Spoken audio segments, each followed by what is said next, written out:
Not just before, not during the baptism, but also afterwards, that you would walk with them, spiritually mentor that person. Now, we could just have the elders do it, but if we're going to have a number of people, I don't want to put all that on the elders either. There is a greater wisdom here in this congregation for those of you who have been through a lot and have experienced a lot and have some experiential wisdom. So just, can I plant that seed this morning? Would you open your heart, at least open your heart? You can say no. Nobody's twisting arms here. But would you use what God has given you to maybe walk with someone who's considering baptism? Thank you. Now on to faithfulness. Again, Galatians 5:22-23 is the backdrop of this series. Two very powerful verses. The Holy Spirit produces this kind of fruit in our lives: love, joy, peace, patience. You know, I knew what I was up against during peace and patience. That's when my boiler went down when it was minus 20 degrees outside. Kindness, goodness, faithfulness, that's today. Gentleness and self-control. There is no law against these things. And then Paul's second letter to Thessalonica, 2 Thessalonians 3:3-5. The Lord is faithful. He will strengthen you and guard you from the evil one. And we are confident in the Lord that you are doing and will continue to do the things we commanded you. May the Lord lead your hearts into a full understanding and expression of the love of God and the patient endurance that comes from Christ.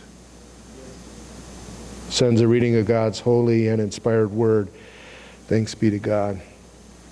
Paul just keeps,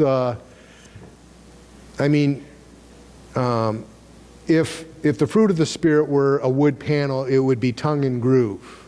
Everything keeps fitting together. He keeps going back and reusing the fruit that we've already talked about. They are so tied together. Why? Because there are 9 fruit, 1 character. That's why we say fruit instead of fruits. It is 1 character. The character of Jesus Christ. And remember, Jesus himself refers to the fruit we bear by his appointment and lasting fruit. In John 15, verse 16, he says, "You didn't choose me, I chose you. I appointed you to go and produce lasting fruit, so that the Father will give you whatever you ask for using my name."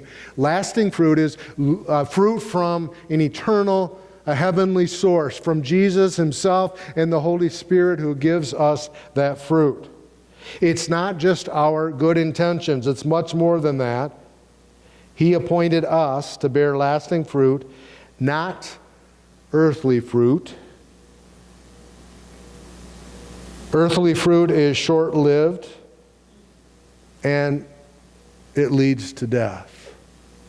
It might be good, but it's just short-lived. It's not of an eternal source. And the 7th fruit Paul lists in the fruit of the Spirit is faithfulness.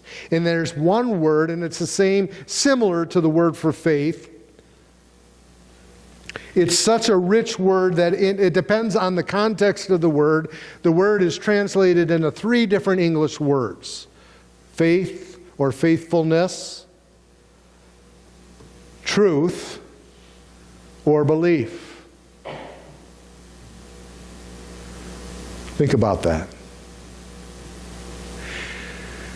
We are faithful because we put our trust, we believe in Jesus and we put our trust in him, and we trust that he will give us what we need to live into his character.